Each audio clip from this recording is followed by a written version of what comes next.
All right, so it's the end of November. It's the 30th, 2025. Someone had just recommended a movie called Rental Family in response to my post on the Substack about Atropia, which I have not seen. I just watched the trailer, so if you haven't looked at the latest Substack post, it's a movie about essentially a town, like a military base, but it's a 24/7 war simulation where everybody's a crisis actor. And it's some kind of a comedy. The Substack is timosman.substack. And then in the comments, somebody recommended something called Rental Family. So Rental Family looks like a good one, but it's exactly what it sounds like Charlie Kirk's family. You rent a wife, rent some relatives, rent some friends, and it creates this deception for manipulating people emotionally. But there are things like Crisis Actors on Demand? Or Crowds on Demand. Crowds on Demand. I wonder if they do birthday parties. You know, you want to throw a party for yourself and have 33 guests. And if you want to do a theme party, they could all play dead. Do a mass shooting themed party. But don't expect any tears.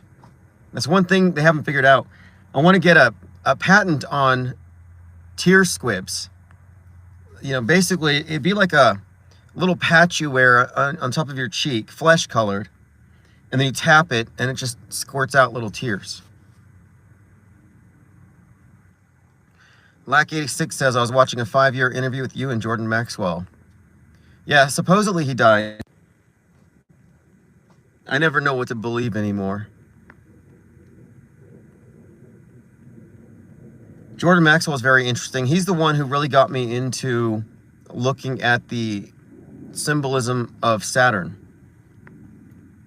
and how there's this covert architecture that tells a completely different story if you know what you're looking at. Eyes to see, ears to hear. And the occult side of things that he brought out was, I think, groundbreaking. In fact, that Dan Brown movie with Tom Hanks has a lecture at the beginning where he's talking about Isis and comparing her to Mary, but that was basically taken from Jordan Maxwell. I think he died in 2020. Maybe it was 2021. I think it might have been summer of 2021. He had just given some speech about the symbol of the sun and solar symbolism throughout newspapers.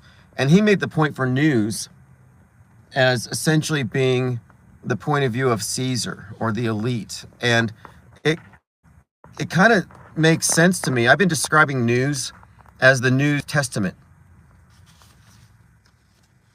Because you got history, you got your backstory, and then you have the present. So it's like Old Testament, New Testament, the present that tells you about now and what's to come.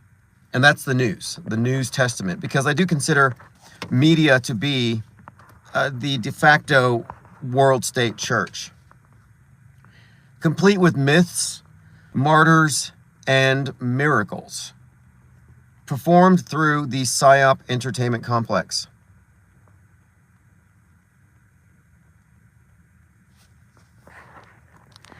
But as far as the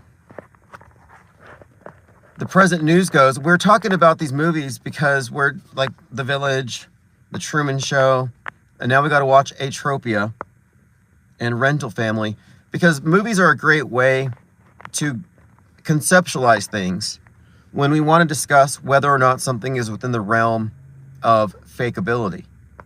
You know how lost we would be if we didn't know about squibs?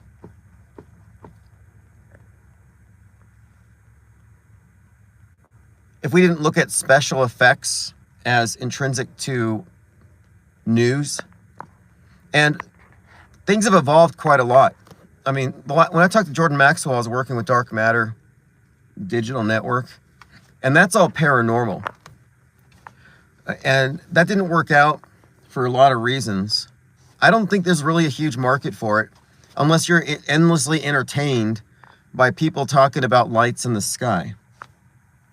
Like, we've already figured this out. UFOs are a myth. Aliens are a state-created myth. Angels for atheists. New paradigm angels are basically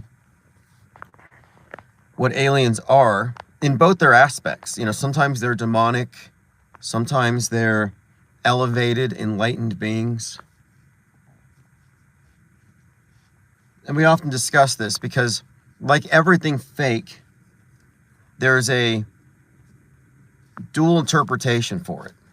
You know, if you're a progressive, you likely see aliens as future humans when we progress so far that we can reach the stars.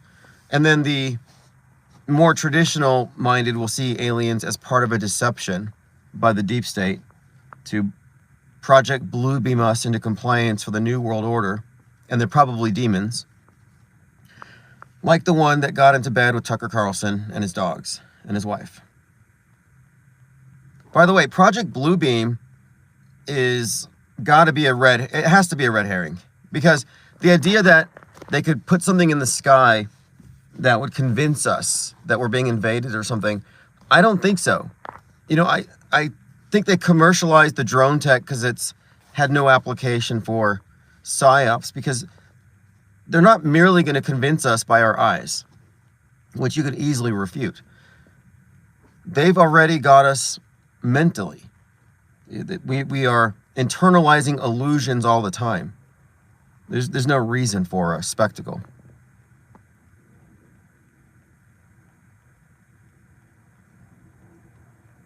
The Swiss says, put everything you say into AI, ask it to rephrase, do this over and over, play it back while playing a fake live scene. How to fake a live stream. True. I take my transcripts and I run them through AI. And actually, there's a series I've been doing that I might just continue now that I'm trying to get back into my publishing routine. What I do is I take a transcript. So let's say we talk for an hour and we talk about a lot of strange things. I give it to Notebook LM and I say, you know, give me this transcript and identify the speakers, which is usually nice if I have callers for this. And then I take it over to ChatGPT or Grok and I say, take this transcript and write it in the form of a novella and put these words in the mouths of Bigfoot, Mothman, and some kind of alien hybrid in a deep underground bunker in the back room that looks like a cafeteria. And it will basically churn out a science fiction kind of novel where the characters are actually putting the transcript into dialogue.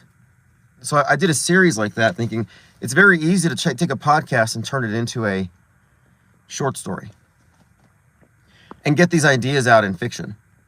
And Grok is rather advanced. I really like Claude AI, but it censors. ChatGPT is fine, but there are so many options now. But I thought it'd be a nice way to archive the transcripts, you know, because I always thought it'd be a good idea, and I actually started this when the channel started, taking transcripts and publishing them just as ebooks. But now with AI, you could put it into different formats. You could animate it. So yeah, I agree with what Swiss was saying.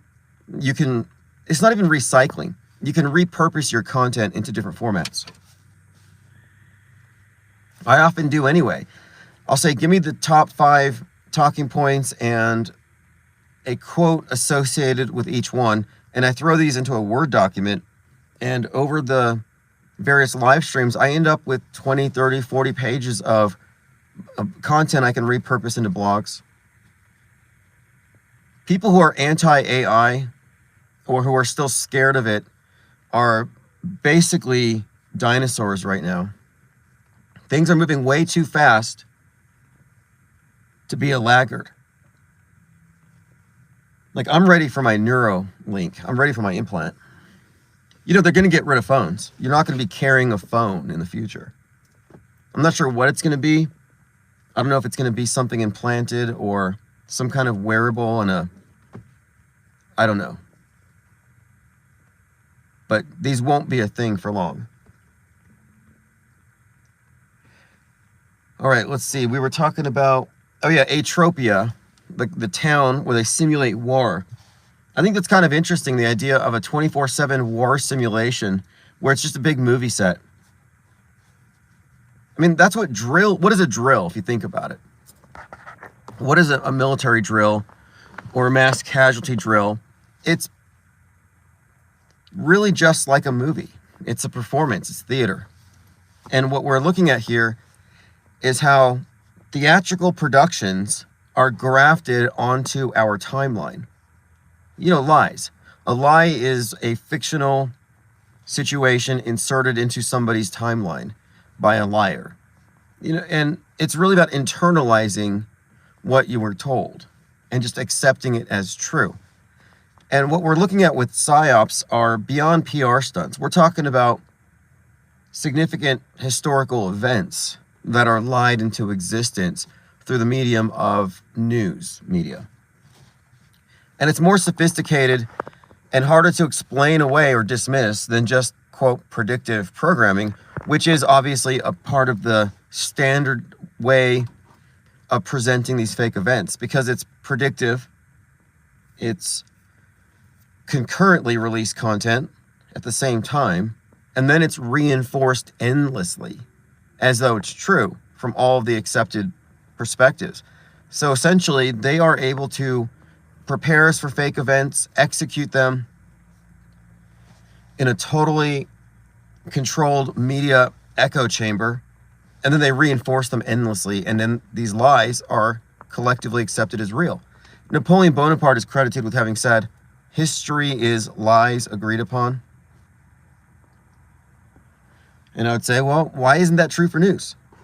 What's the difference? There really isn't one. And I've been developing this concept of history benders. This is the biggest conspiracy, and we're the only ones talking about it. But, you know, we are correct. So don't think this is going to go away. And it has significant implications for not only mainstream, but for alternative media. Because what this will reveal is that all of the voices in alt media are dupes, stooges, agents, controlled ops, but none of them have discernment, or they're evil. They're part of it. Either way, this information should precipitate something of an apostasy, at least among those who can think independently and arrive at their own conclusions. And I am a little more optimistic than I let on sometimes. Dave Sims says, "I've got a theory about predictive programming that isn't what anyone thinks at all. Most people think it's coincidence. That's mainstream. Alternative media think it's either higher or lower powers. Higher power is simulation. Lower powers are dark wizards giving us revelations of the method, which is some garbage. That's not even a thing. Like, where did this dark wizard thing come in? The dark occultists will tell us what they're going to do in the movies so they don't have karmic retribution. Like, these are bastardized concepts, not very well thought out. The problem with the predictive programming analysis is most of the people looking into it refuse to consider the possibility that it's intentional. Like, a lot of them are just steadfastly against that idea. And I'm like, why? And I know why. I think it has to do with the fact that when we're looking at the engineered events, oh God, yeah, Dave Sims, it's the powers, okay, you said the Simpsons and stuff, it's a way of us manifesting it into reality. The problem with that proposition here is that the events are fake. So why do they need you to manifest a fake event? So no, they're not using your thoughts to control reality with the TV. That's faulty causality, and it's a misinformation line, because what you're saying here is that there's somehow naturally occurring events that are magically influenced, but that they're still happening. And no, the events are fake. So there's no way a bunch of people watching some garbage cartoon magically manifested a drill involving actors and script writers, the Department of Homeland Security. Like, no, that explanation died a long time ago. So it's not higher powers, it's not lower powers, it's not magic. If they can get you to think that you're looking at magic, then you've been mystified. You've been rendered superstitious. No, I'm telling you, Simpsons is not magic. People watching TV have nothing to do with what happens afterward. Sorry to tell you that. But that talking point was planted there so you don't look at the human beings involved. Because if you look at every single instance of predictive programming, you'll find directors, actors, writers. What does that tell you? Well, it tells you that entertainment is working hand in glove with the government when it comes to psychological operations. But instead of looking at the humans behind the psychological operations, the government involvement in co-opting all media, what do? You're like, oh, it's magic. It's higher powers at work. It's vibes of the cosmos. No, it's not. You're not doing any magic, and all you're doing is you're giving cover for the people who are actually perpetrating the psychological warfare. So the Psy-War department looks at comments like yours and they think, good. They don't even consider us a possibility. Any sufficiently developed technology is indistinguishable from magic, Arthur C. Clarke. And yeah, it may look like magic because it's a very advanced technology. We're talking about the cutting edge of marketing and propaganda merged with news and entertainment in a closed system in which the distinction between reality and fiction are increasingly effaced to where we cannot tell the difference, and we all exist in what Baudrillard referred to as hyper-reality. And the fact that you're even willing to consider that watching The Simpsons has something to do with the future means that you have actually stepped into a hyper-reality where real and fake have merged. You're willing to entertain the mystical, which I am not. And the mystical explanations actually dominate this conversation. We're the only ones who've broken away from it. No, there's no morphic resonancy. I'll read his comment. Dave Sim says, if enough people think a certain thought, the thought can manifest into reality like Rupert Sheldrake's theory of morphic resonance. Well, you have no evidence of that. And it's just simply not true. What we are pointing out here is that in addition to the fake events, you got drills. So let's take the London bombing. The London bombing was preceded by a BBC documentary about a terror attack. So a bunch of people are watching some BBC documentary about Islamic terrorists, and then the next day, terrorists bombed 2 tunnels. So you're going to say that people manifested that. But then explain to me how there were 2 concurrent drills in those exact tunnels at the same time. So if you have entertainment and mass casualty simulations at the same time as the fake event, it's kind of hard to say that you somehow manifested that. So again, unless you here are telling me that you're a wizard, that explanation really has no place. It should be testable and repeatable.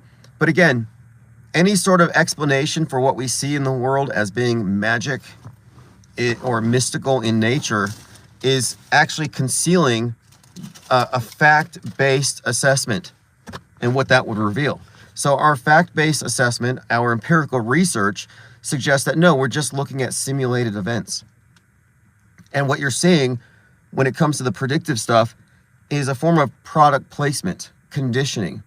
It's propaganda, but it's not like they're planting this stuff in the movies as some sort of magical spell. But anyway, we have kind of dispensed with all the mystical explanations because when you compare models, so if we compare your theory that watching TV is causing these events to happen, and then you compare that with what evidence that we present, I think you'll find that our model has predictability built into it. It's actually reasonable, logical, and it doesn't involve what you could consider a divine fallacy, which is if you can't explain something, insert God, insert magic. the god of the gaps. So you can't explain the predictive programming, so your answer is magic. Your answer is essentially a divine explanation, fill in the gaps, which again, it's not a logical proposition.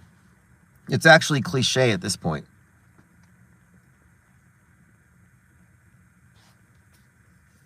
I mean, another thing to consider is concurrent programming. And this is really what blows your proposition out of the water here, is that at the same time as a simulated event, you will have concurrently released streaming shows on Netflix or Hulu that perfectly portray what's happening that very day. And the sheer volume of this content across very many platforms in a very standardized way suggests that no, this is actually part of a propaganda technique. But the reason for demystifying it is that the people who have these paranormal or occult explanations for things tend not to look for the mundane explanations. And if you're satisfied with some supernatural explanation, all you've done is you've given cover to the manipulators behind the scenes. It's misinformation.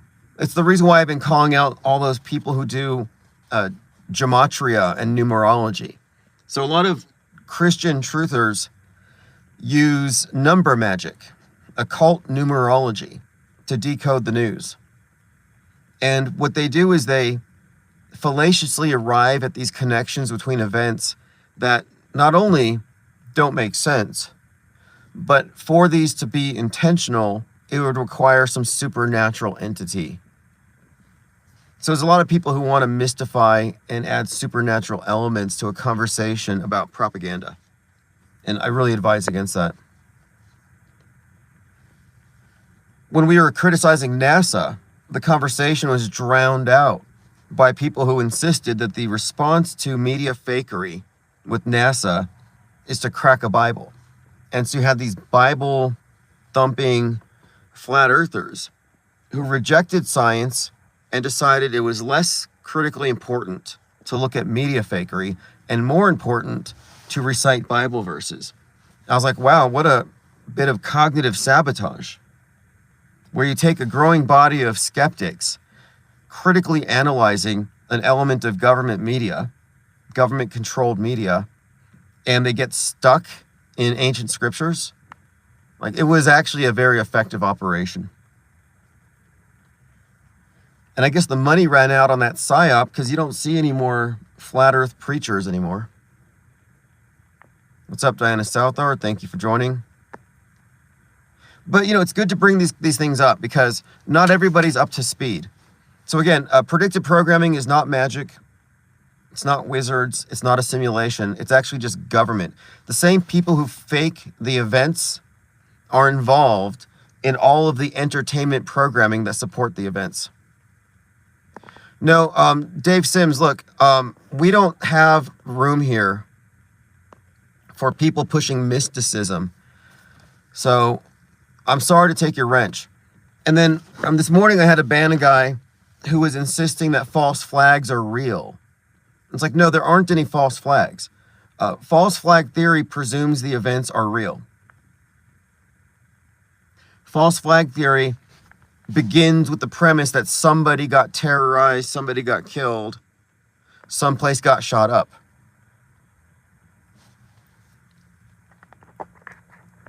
No, Dave Sims is talking about instantaneous manifestations and stuff. Look, if you're going to be pushing mysticism, we're going to remove you. And the reason why is that we've been dealing with a lot of misinformation and noise. And we're actually a think tank that has separated from all these controlled opposition talking points that just make the conversation go into areas of unfalsifiability. So no, we don't have any need for that kind of garbage. No, you're not manifesting reality by watching TV. Like, where did you even get that from? Where do people even get these ideas? If you're not an occultist, if you're not a wizard, if you're not doing chaos magic, if you're not a neo-Gnostic pagan doing ceremonial magic or some kind of hermetic law of attraction stuff, like if you're not some kind of cult guru waving a magic wand and throwing pentagrams, then where do you get off saying that with some kind of authority that, well, if enough people watch your TV show, it will happen in real life? Like, I'm sorry, but that's not even a thing. Non-wizards talking about wizardry. Like, and I don't think you're a wizard. This is the type of stuff, the kind of cognitive sabotage that has wrecked Trutherville and keeps people stuck in the false paradigm. And then there are some who are like totally relativists who will say, well, we should give equal platform to every idea. Yeah, let's give an hour to the Christian, an hour to the Muslim, an hour to the Scientologist, an hour to fill in the blank, a simulation theorist. Like, no, this isn't DEI for every half-baked, debunked, cliche trutherism. We specifically broke away from that, and we want those types. We want false flaggers. We want mystics. We want the Mandela affected. We want chemtrail gooners to stay in Trutherville. We don't want them getting in here trying to convince us that they actually have a point or that they're onto something. Like, no, you're not going to argue against our facts with an unsupportable proposition. It's like, no, the empirical evidence shows that simulated events are attended by entertainment content that reinforce the psyops before, during, and after. This is actually structural, systemic fakery. It's all government propaganda. So we're not going to be in here with gematria calculators and wizard hats talking about how if we all watch a Simpsons show, it's going to come true. Like, what is with that? And I have to wonder, are these people legitimate, or is this some kind of disinformation campaign? Which is my thinking. I look at anyone who's pushing trutherism and self-styled Christianity and occult numerology a little sideways these days. No, there are some people who want me to DEI this. They're like, well, just because you don't believe it, we're all in our own reality tunnels, and in my reality, there are chemtrails. Like, no, I'm sorry. Your proposition for chemtrails isn't supported by the facts. It's debunkable. I've debunked it. You haven't refuted my debunking. So you're not going to bring it in here like it has equal weight. Like, we've already settled it here. Low information belief doesn't weigh as much as informed disbelief. And here we are fomenting a culture of disbelief. This is a place for the non-believers. If you're a believer, you're not going to last. You're not going to remain buoyant with the raft. And it's not that we're kicking people out. It's that you won't be able to hang with us if you're susceptible and vulnerable to this plethora of logical fallacies that are planted out here in this area of discourse to prevent people from arriving at the correct conclusions. This is an info war.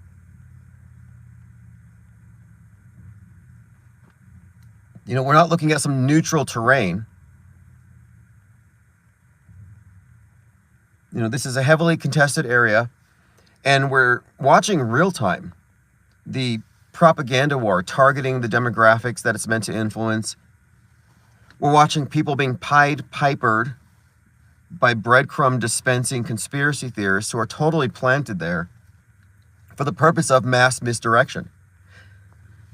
And the truther community are some of the most misdirected people in the world. And so nothing against the magician or the wizard, the TV manifester guy,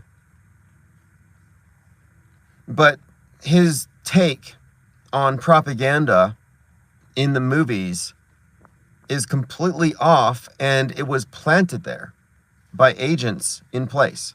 So he's running with the propaganda line that if you see something in the movies that resembles the news in a very eerie way, it's magic. Like, if you could even prove that even once, in one instance, if you could prove the existence of magic, don't you know what a big deal that is? It's a miracle. Like, you know, when people are like the simulation people say, oh, the reason why this movie mirrored what happened is simulation theory. Okay, well, if you could actually make that case, you would be the only person on Earth to have evidence of a higher power. All those religious relics from various religions, fake. There are no real relics. The Shroud of Turin, fake. There aren't any real religious relics. There are no real miracles. This is all fake stuff. And so if you're going to come in here saying that Back to the Future's predicted programming for 9/11 is a literal miracle, it's the result of magic, then what you're saying is that you have evidence of something that none of the religions can provide. And that's steel manning his argument. If your argument is that watching stuff in the movies and on TV manifests it, and I take you at your word, then what you're actually asserting here is something miraculous. That's why I got rid of him. Like, you're coming in here asserting miracles, proof of God, proof of something God-like. Like, how can you downplay it? If I experienced the hand of God or some higher power manipulating events and I could prove magic, that would be my whole life. Like, look, I have discovered fire. Look at me. This would be a big deal. But no, it's not a big deal. It's just this casually tossed opinion. Oh, by the way, I got evidence here of some kind of magic.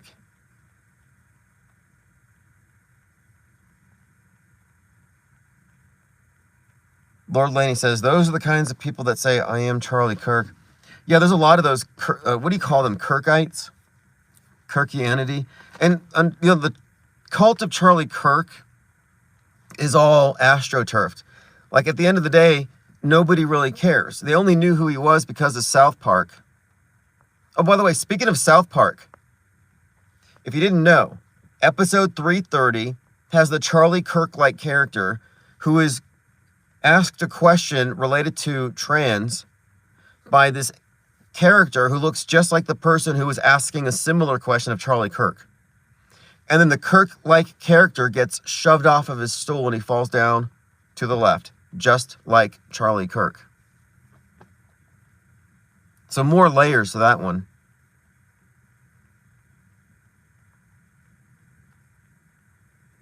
But I don't think the Charlie Kirk cult is all that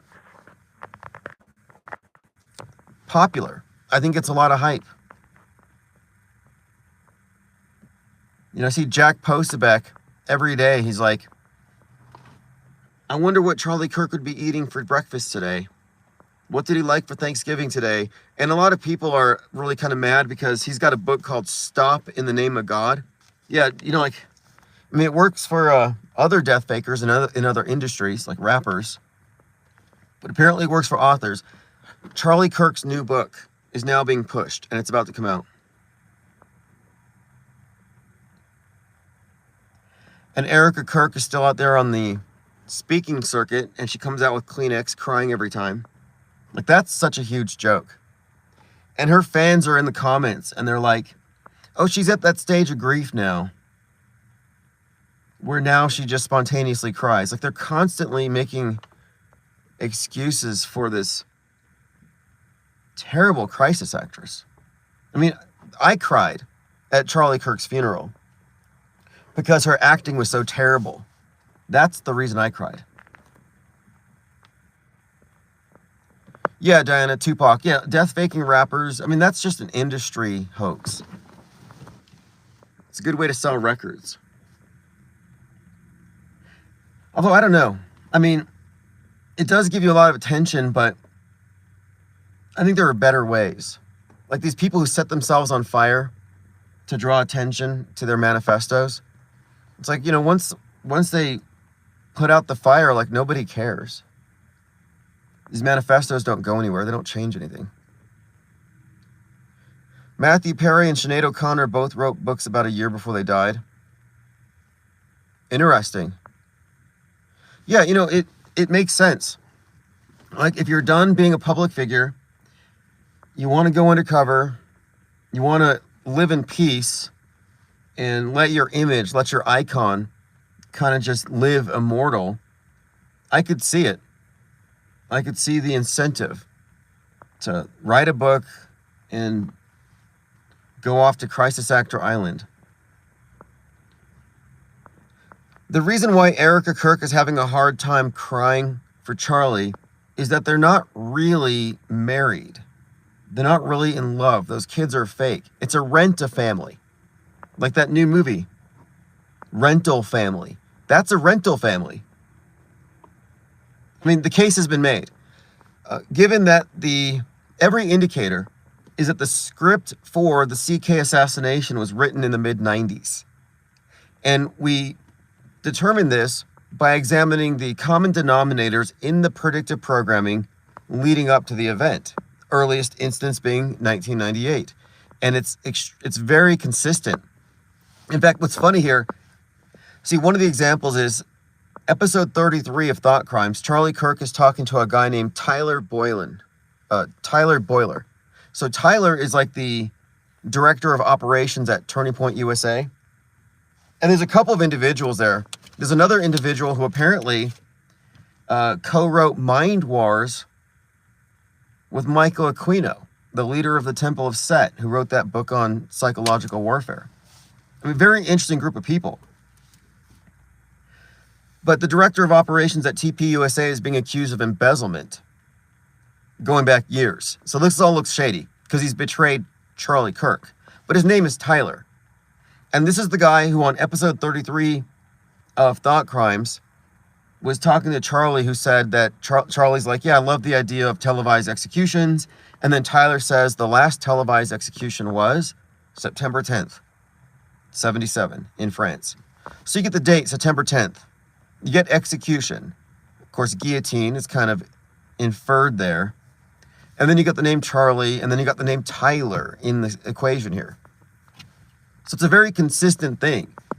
Snake Eyes, Tyler the Executioner, Charlie Kirkland shot in the neck. We've gone through this stuff a million times, but what I'm pointing out here is that the Charlie Kirk shooting was scripted so far back that it was before he and Erica even knew each other. So in other words, they didn't meet organically. These are actors in a script. So there's absolutely no reason to think that they actually had children.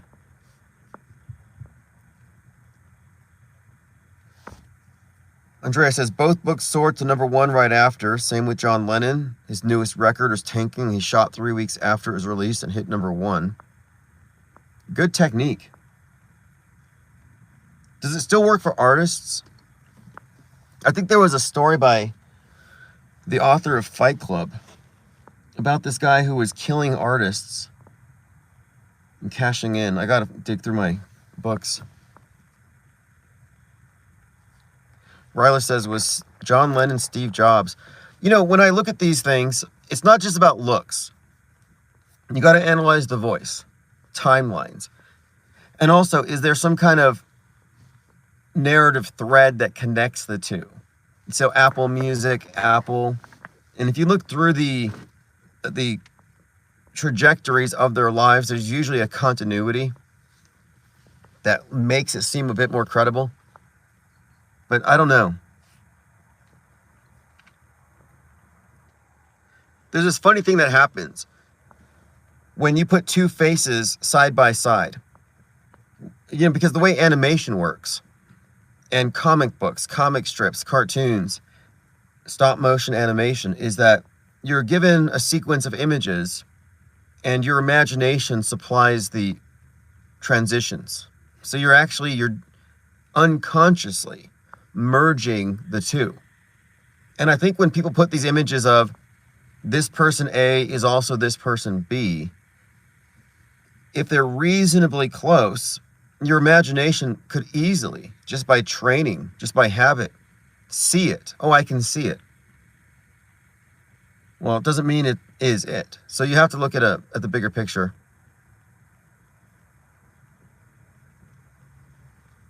What's up, the Black Hand Side? This is like the Obamas. Yeah, the Obama family could easily be a construct. There are some indications that they rented the children. That wouldn't shock me. Higher Ground Productions. Leave the World Behind.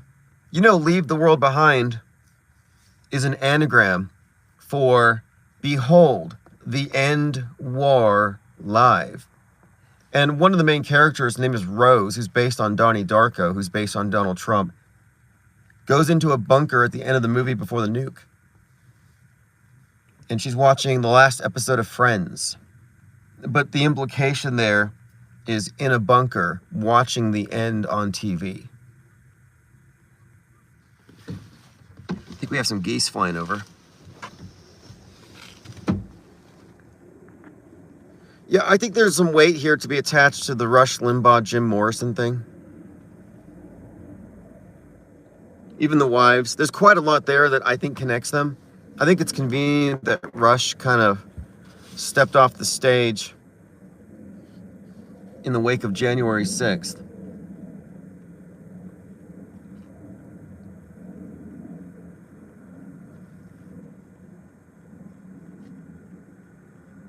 So anyway, I was talking about false flag theory.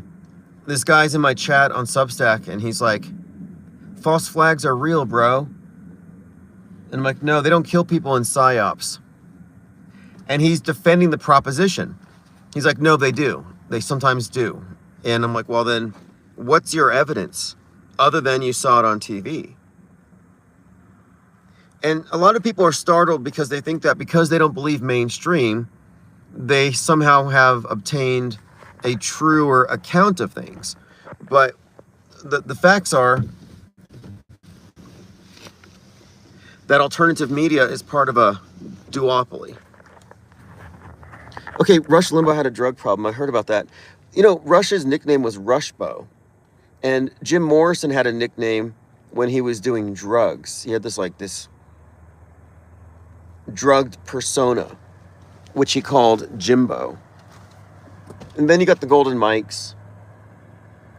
I don't know if Admiral Morrison, Jim Morrison's dad, actually became Marshall Applewhite from the Hale-Bopp comet thing, but that's been asserted. I mean, these are all old rabbit trails. Useful information, though. I mean, because it gets you into certain things that you might not have come across otherwise. For example, hyper-realistic masks, which were in use long before AI deepfakes were ever conceived. It's kind of purple skies. Looks a little cyberpunk out there with the orange and the purples.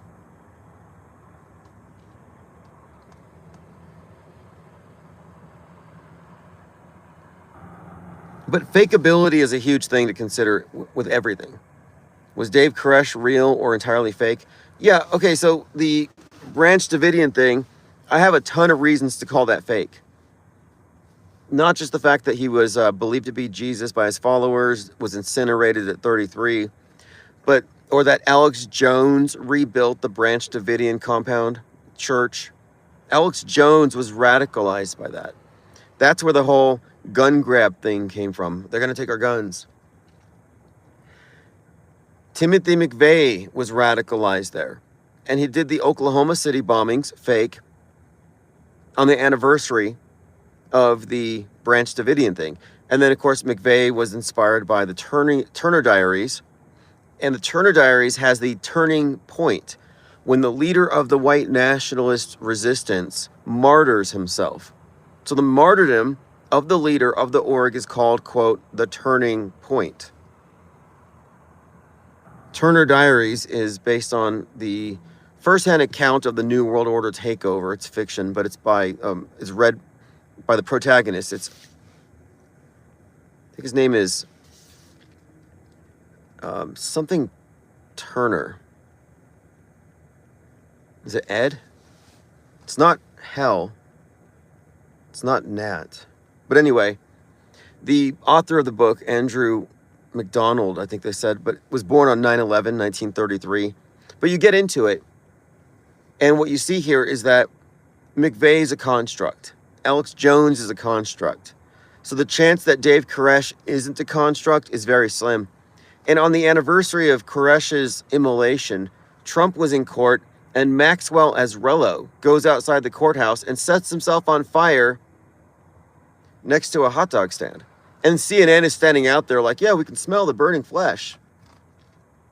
I'm like, sorry, if I smell roasting human flesh, I'm not going to stand there and describe it.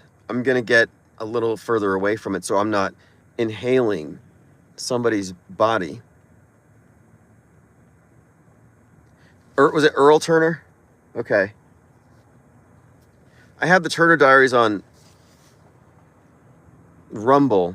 It's like 9 hours. Excruciating. Haven't been through all of it yet. But my point here is the Turner Diaries is about this white nationalist uprising starting here in America.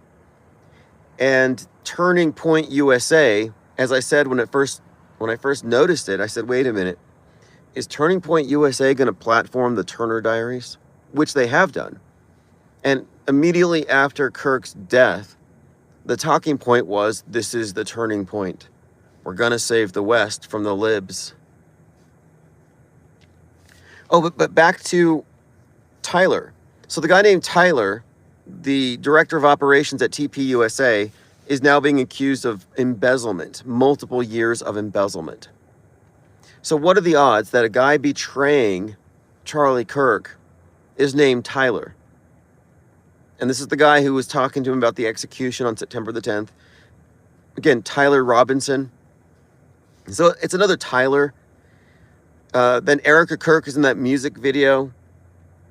Emerson Lane's She's My Kind of Crazy, where she's thanking Tyler for the great shot. It's like, Tyler, we had a great shoot today. It was a blast. And she posted that on September 10th, 2012.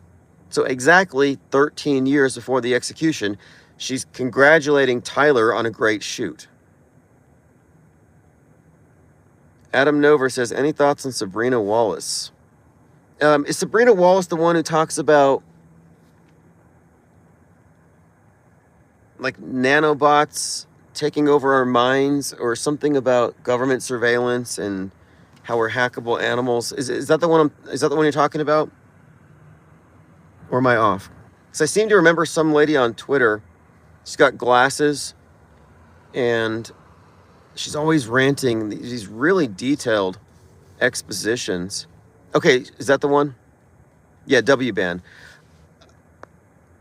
You know, I think she legitimately believes what she's saying. If true, it's alarming. But I tend to think the idea that we're hackable animals and things are getting worse, or it's going to get worse. I'm like, I'm sorry, but you're crying wolf, more or less, when the reality is actually far worse than this nightmare scenario. Because we already live in a deep faked reality. We've already been hacked. They don't need to seize our guns. They've already seized our minds. When I say they, I mean government. Government is singular. I mean, if you think there's multiple governments, yeah, maybe, as far as like certain roles that governments serve. But for all intents and purposes, we have a new monotheism. And I don't know how new it is. It's probably the old one, just repackaged. I mean, isn't it just, I guess, natural at this point, just to recognize it, that the psyops that we talk about, the fake events that become part of our collective history, our collective worldview, these things are accepted on a global scale.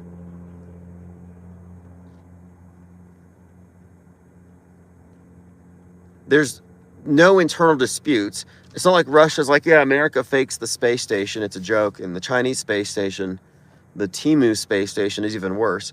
No, they're all part of this big deception.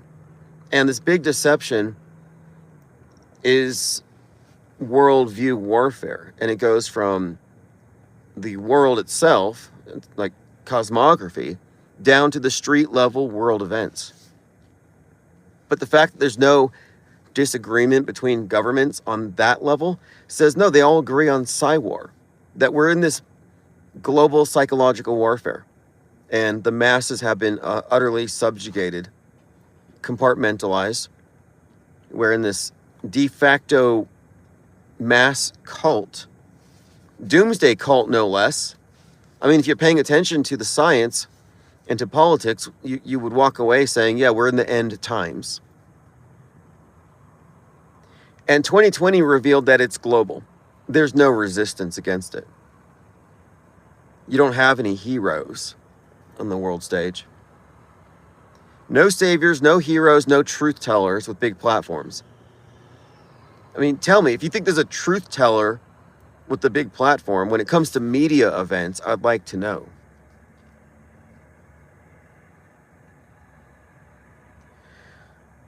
Andrea says, the MO is to conglomerate the current gods, beliefs, and superstitions into one new theism everyone can agree on. Didn't they do the same with the Roman, Greek, and Egyptian gods and paganism? Yeah, a great example of this is Serapis. We want to unite these disparate groups of people. So let's combine Zeus with Osiris, with the Dionysus wine god, and throw in some, I guess, a little bit of Jupiter or something, where they create this Frankenstein god who is essentially the god of various regions, and they turn it into one. And what they're doing is they're consolidating belief systems. And this is called syncretism. And I think this is the formula. And what they have done with worldview is they've taken the traditional religions as a template, and they formulated a worldview that everybody can agree upon. And I would argue that space is a new iteration of an ancient concept. It's just paradise rebranded.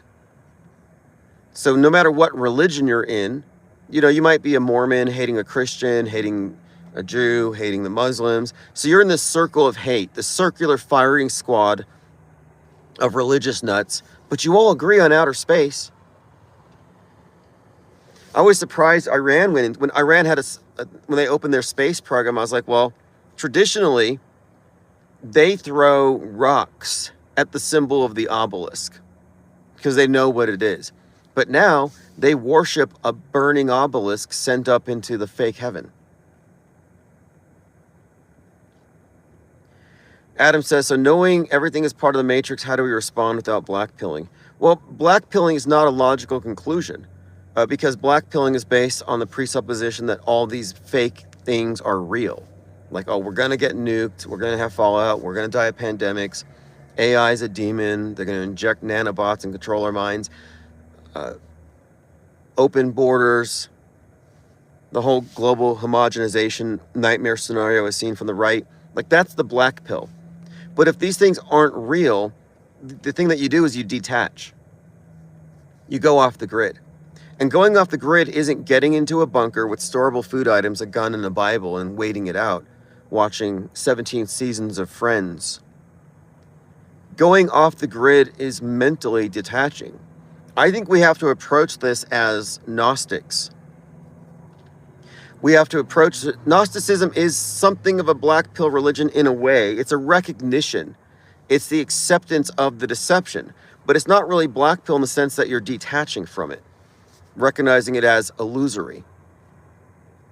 So the idea of skepticism is rooted in the suspension of judgment.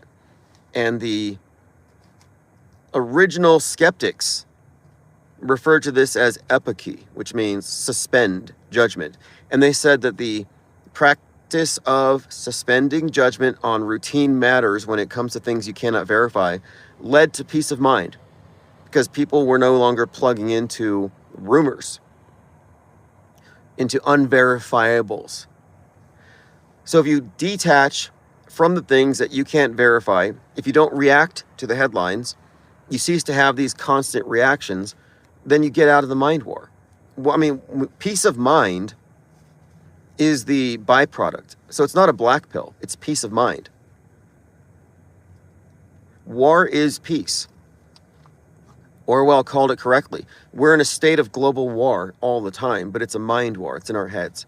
It's the reason why there's no reconciliation between the far left and right. These are mutually exclusive categories designed for constant antagonism. It's a never-ending tug of war. There's never going to be a point of agreement that doesn't suit the system itself. Because what it's doing is it's triangulating. So the reason why the left and the right are divided this way is they're being triangulated by the media. Which is to say, the state church, into the saved and the unsaved.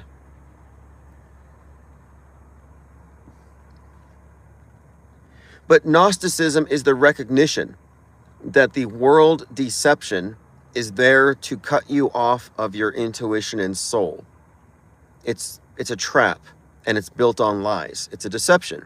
It's a false construct. So that's not in the literal sense. So their belief is that the world's an illusion, and it's made by a big liar, some false god, and that you have to retain your soul spark or you lose it.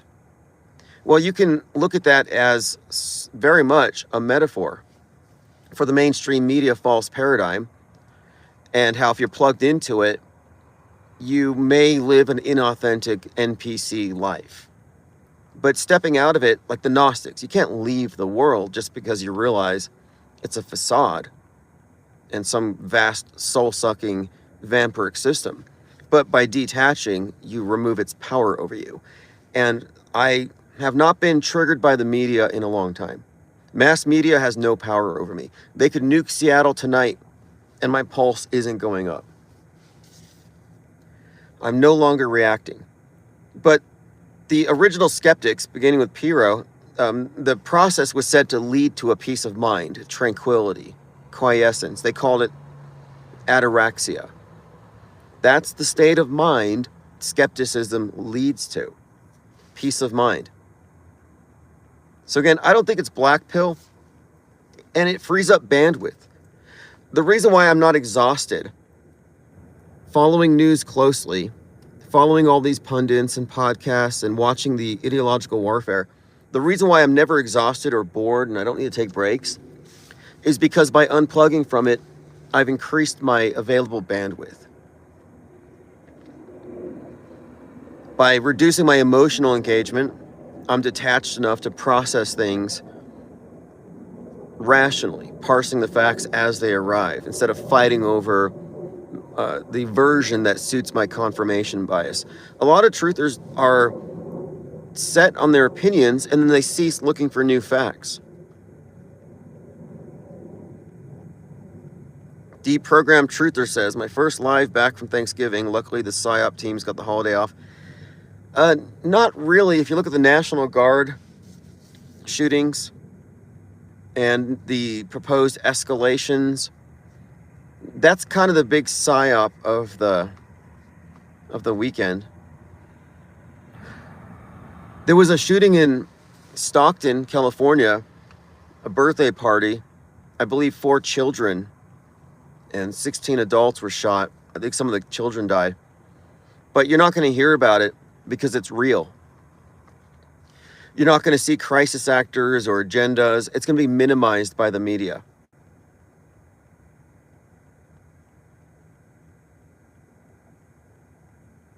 Adam says, you should be reacting somewhere regardless of how it's received. The words are still out there.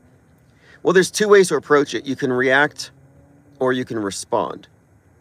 To react is to be triggered and to go along some predictable narrative channel they dug for you.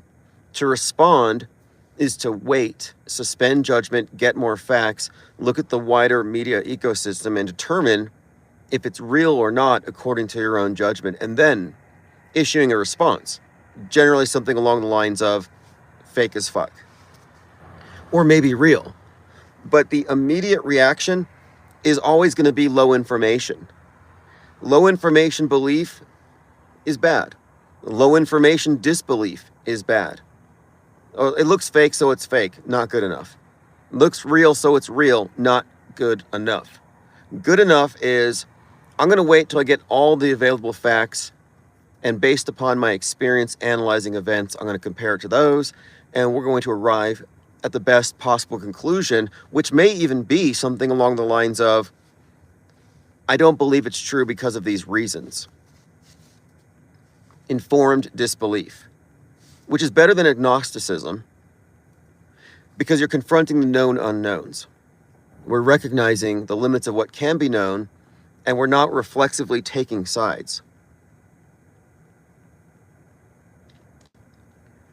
So what I'm pointing out here is that the mind war does not affect me. I mean, not any more than a TV show or a book. It's almost a sort of entertainment at this point. Is it wrong to be entertained by the world stage theater? because I find it tremendously entertaining. But I'm approaching this as an outsider. I'm a conscientious objector to the Psy-War. So you can't claim to be anti-war if you are within the political horseshoe, because psychological warfare is warfare.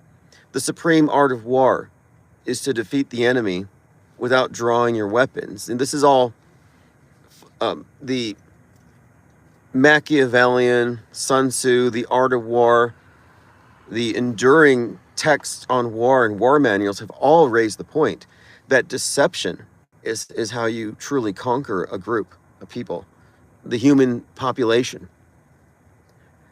So we are in a state of war. It's World War Infinite. You were born into it, it never ends. It's a war on consciousness. It's a war on perception. And we lost, by the way. So here we are, captive audience in the theater of Psy-War, and we have opted out. The IPS think tank is anti-pro. We're non. We're here, ivory tower, alien anthropologists, outsiders looking in. But if you're in the thing, you can't claim to be anti-war.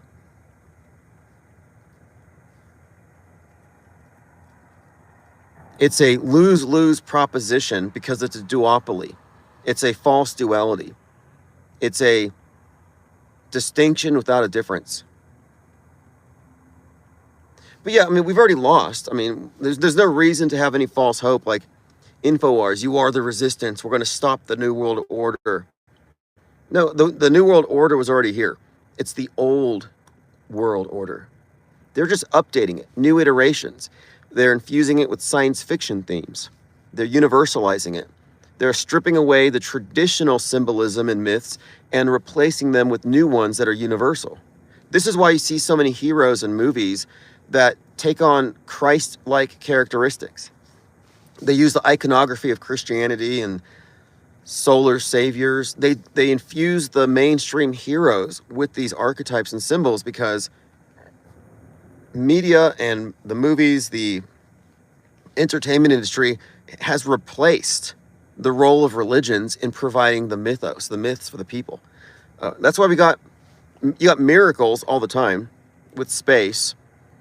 You have the myths created through psychological operations. You got martyrs. They create martyrs. I mean, we just witnessed. We witnessed the creation of a martyr with Charlie Kirk, and it's purely theater. And what does this say about religion? We have so many religious people, Christian nationalists, shedding tears for an actor, a wolf in sheep's clothing, a deceiver. We're watching mass deception every day. Just shows you that religion does not inoculate you. These people are practically worshiping Erica Kirk. And I saw the guy, Frank Turek, the mentor of Charlie Kirk, who was doing the hand signs during the shooting. That guy was talking about an Erica Kirk Vice President J.D. Vance ticket. I mean, this is all predicted if you've been following the channel. We talked about heads of state, VP Kirk. Unbelievable. And Frank Turek published 2 books. One of them called, what was this first one called? One of them was something, had the word God with a big hole in it. It looked like a bullet hole. And then the other one had a globe that looked like it had been shot, and it had the trans flag over it. Like, even his books had predictive programming for the shooting of Charlie Kirk.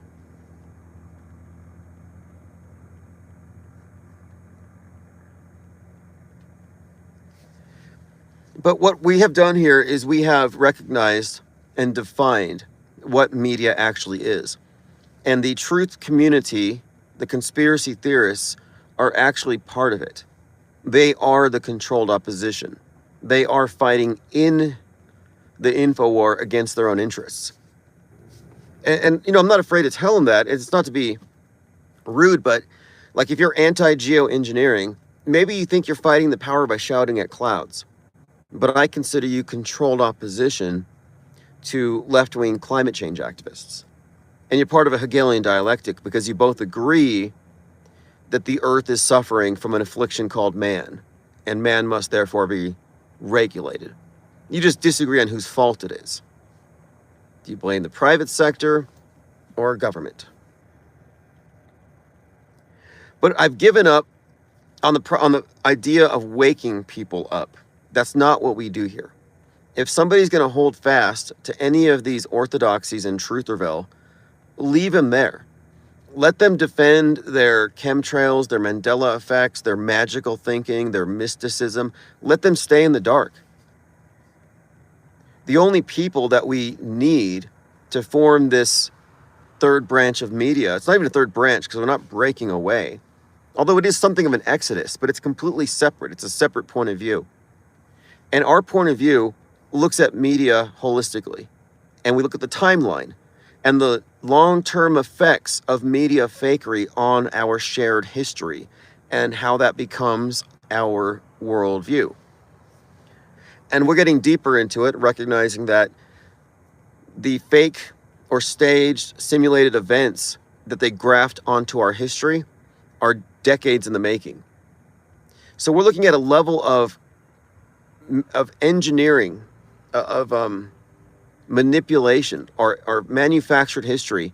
The manipulation goes so deep that it has significant ramifications for politics and everything else, but specifically politics. But the reason you don't want to wake people is that we want to create this third platform. So we're not main, we're not alt, but this third platform. And what separates us is our recognition of systemic fakery. The other sides don't recognize that. The other side does not. But in order to create a distinction enough to split the marketplace of ideas here, you have to have the people who are in the old system defending it against us. See, right now we're not acknowledged. Mainstream acknowledges the alternative, and they try to censor them. And the alternative hates the mainstream, but they acknowledge each other. Neither of them acknowledge our point of view. And their points of view are barely even different from one another because they have the same starting assumptions. So our point of view is not acknowledged. For it to be acknowledged, there has to be some confrontation. So what I like to do is I like to point out, hey, this group of people who are practicing occult number magic on their news analysis are on the wrong side of this thing. They're adding noise and misinformation. Or this group over here who is still fighting against Dr. Fauci haven't figured out that they've been played and that they're engaging in controlled opposition, agitprop promulgation, and down the line. And as you confront every one of the guardrails, we'll get some pushback. That pushback helps to highlight the distinction because it's really about the schism. J-Pill. We don't want J-Pill. We don't want woke right. We don't want people who are on the fence. Oh, I don't know if this is real or fake. Okay, well, if you're confused, you belong on the world stage. If you don't have the independent thinking necessary to arrive at your own conclusion without being ambiguous because maybe you still trust the mainstream, well, then you're still on training wheels. You haven't begun to think for yourself when it comes to media consumption, which is a very passive thing. So you got passive media consumers and active. The only active media consumers are those who are consciously and actively processing it as skeptics. And you can't make believers become skeptics because believers by nature are passive recipients of propaganda. They've never actually considered the reasons. This is why they get emotional. Many of the psyops use emotional manipulation, fear, tragedy, crying people. And what happens is when somebody is emotionally manipulated into a belief and you challenge the belief, it tends to bring those emotions back up. It's like MK Ultra.